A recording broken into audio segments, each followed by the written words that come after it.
Karibu sana mtazamaji wa Zone Media, tujuzane yote yanayojiri katika anga za kimataifa. Sasa leo hii Irani imewasilisha rasmi pendekezo jipya lenye vipengele 14 kupitia mpatanishi Pakistan, ikiwa ni sehemu ya juhudi za kumaliza vita vinavyoendelea Mashariki ya Kati. Lakini pia kwa mujibu wa shirika la habari la Tasnim la Iran, pendekezo hilo linaangazia zaidi kumaliza vita badala ya kusitisha mapigano kwa muda mfupi zaidi.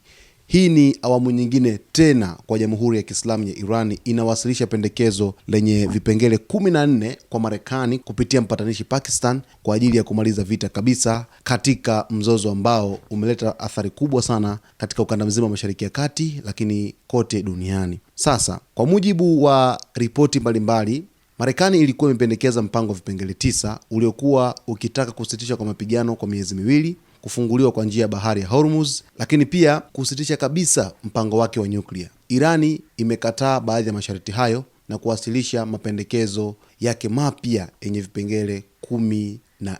Katika mapendekezo yake 14, mambo muhimu yaliyopo kwenye pendekezo hilo kwa mujibu wa shirika la habari la Tasnim na vyombo vingine vya habari nchini Irani ni kama ifuatavyo. Moja, ni vita vyote vikomeshwe ndani ya siku 30 badala ya ceasefire ya miezi miwili. Lakini 2, ni Marekani kutoa dhamana kwamba haitafanya tena mashambulizi dhidi ya Iran. Lakini 3, ni kuondolewa kwa majeshi ya Marekani karibu na mipaka ya Iran. 4, kuondolewa kwa vikwazo vya kiuchumi dhidi ya Iran. 5, mali za Irani zilizogandishwa nje ya nchi kufunguliwa. 6, Marekani kulipa fidia ya uharibifu wa vita. Lakini 7, kusitishwa kwa mapigano Lebanon na maeneo mengine ya ukanda huo. 8, kuondolewa kwa mzingiro wa kijeshi wa baharini dhidi ya Iran. Lakini 9, kuanzishwa kwa mfumo mpya wa usimamizi wa mlango wa Hormuz. Katika mapendekezo haya yapo 14, lakini nimekusomea miongoni mwa yale 9 ambayo yameripotiwa na vyombo vya habari vya Iran, ikiwemo shirika la habari la Tasnimu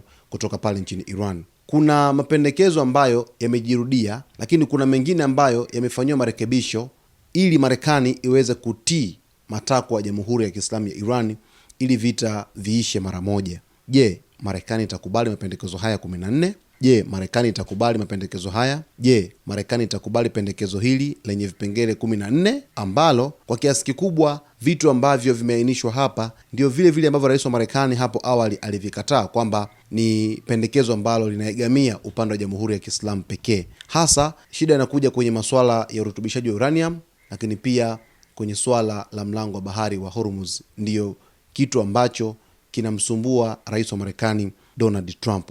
Lakini Pakistan kwa kiasi kikubwa sana yenyewe imekuwa ikicheza nafasi ya mpatanishi kati ya Irani pamoja na Marekani, na ndiyo ambayo ilisaidia kufanikisha ceasefire muda mapema Aprili, na sasa inaendelea kupeleka ujumbe kati ya pande hizo mbili. Ndio maana waziri wa mambo ya ndani ya Pakistan ameongeza ziara yake Tehran kwa siku ya 3 ili kuendelea na mazungumzo ambayo yanatajwa kuleta hali ya utulivu katika eneo la Mashariki ya Kati kwa ujumla.